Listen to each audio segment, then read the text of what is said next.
Nearly 1 year later, and the nation is still waiting for answers on the assassination attempt against President Trump in Butler, Pennsylvania. In a sit-down interview with Lara Trump, the president looks back on that day. Well, it was unforgettable. I didn't know exactly what was going on. I got whacked. There's no question about that. And fortunately got down quickly. People were screaming, and I got down quickly, fortunately, because I think they shot 8 bullets. And one got me, and one got another one, and one got another one, and one killed Corey, the firefighter, great guy. And, we had a tremendous, massive crowd.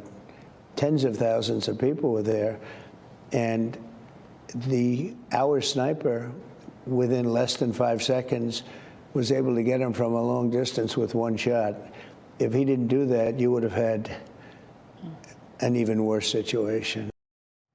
That full interview airs Saturday at 9 p.m. Eastern Time. Members of the Butler County Emergency Services Unit tell Fox Nation what it was like to respond.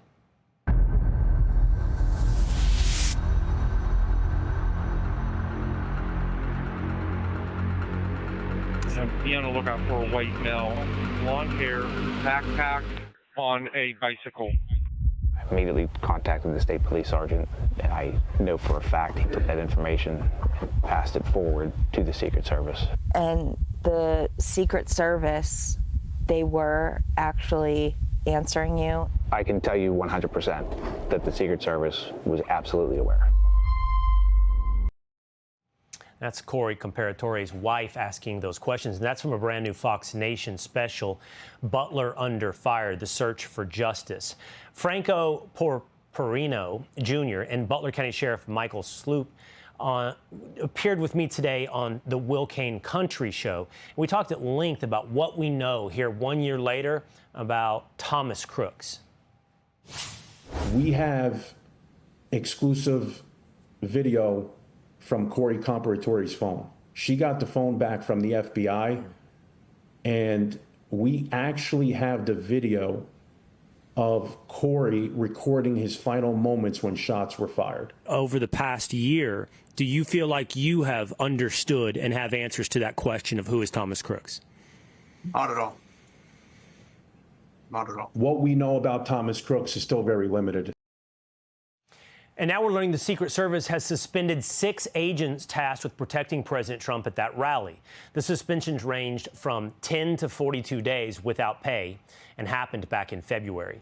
Joining me now is former Secret Service agent under President Bush and President Obama, Bill Gage. Bill, thanks for being with us here today. I had a long half-hour conversation with the director of this new documentary.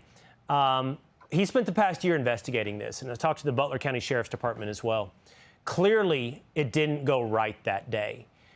And I asked them what went wrong. In the documentary, Bill, you see the TikTok. You hear the testimony of officers saying, we passed the information up about Thomas Crooks' presence to the Secret Service. And yet still he was able to get on top of the building. And yet still Donald Trump took the stage. What failed? Thanks for having me, Will. And, several things failed that day. I've been on other outlets, numerous Fox outlets, talking about this in the early hours and days after the Butler assassination. So one of the main things that failed there, clearly the communications. The Secret Service did not have sort of a unified communication system. The radio comms were dated. When I was an agent, the Secret Service had sort of an antiquated radio system. They've since changed that, and they're in the process of changing that. And one of the other things that failed was the advance team. Clearly, the advance agent did not make specific responsibilities to the local police of who was responsible for what. So in my opinion, Will, it was really the radio communications and the advance agent not making clear areas of responsibility. And let me just touch on something you said there, Will, that was in the lead up here, that, every single event that I went to as a Secret Service agent, every single one, there was reports of a suspicious person, a person with a gun, a person sometimes with a bomb, somebody who was acting strangely. Every single event I went to had that. And the Secret Service has to take what is called a measured response to that.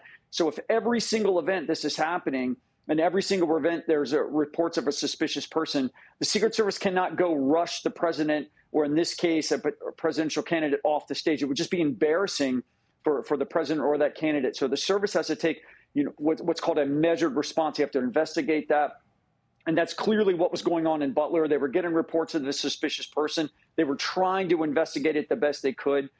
So to allow the event to continue and to not embarrass then presidential candidate Trump. I appreciate that, Bill. I understand that every rally there's going to be suspicious individuals. I would have to suggest that one with a rangefinder, ultimately a rifle, who climbs on top of a building might make himself stand out, and that over the course of over an hour, that should have been investigated more thoroughly. And I think there are also questions that were raised earlier today as well about whether or not that advance team and the assets on site that day were adequate to be covering a presidential candidate. And we know from when we returned to Butler, the conditions and the assets dedicated to President Trump were much greater the next time he comes around. So why wasn't there more the first time around?